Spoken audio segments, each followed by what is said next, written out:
透过来到南浦，白白太水的时节，苏从严重嘅屏东太武乡太武村，特别太武国小，我西亚到万万乡嘅新厂农场。不过农场当地嘅万金村民义父讲，天气屯内嘅重压会破坏到当地嘅水文，会本淡如果会浸水嘅万万乡，恰就又会伊嘛韩国严重，造成有8个嘅村民路提抗议。县政府水利处长车胜新讲，已经争取另外排水系统来解决当地规划浸水嘅问题。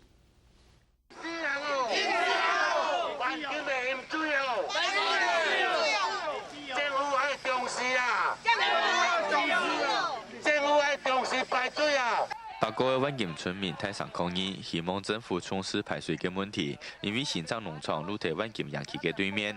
附近有一条马斯海，不是为不太水。也用救护现建嘅基地，拄好喺万金庄地动太水嘅缓冲期。伊即地是介天然，伊嘅水都则漫游啊！啊，你做关起来控起来了后，伊这边嘅上游嘅水量会加速往下推、往下游，啊，所以呢，满嘅时间会较紧，会加速。村长表示，现建用救护本原住民乡亲来合。万金村民相当欢迎，喺提沙起现建嘅同時，也會考量到附近村莊嘅生態樣貌，希望縣政府做得為村莊改善其污排水嘅問題。縣政府可能都在經費1600萬已經對中央爭取嘅，無人報中央也按算納入一淹水計劃8年800億嘅第3階段的補助屏東縣政府來做啦哈，因為按喺時間上行過慢，可能縣政府可能先簽前來設計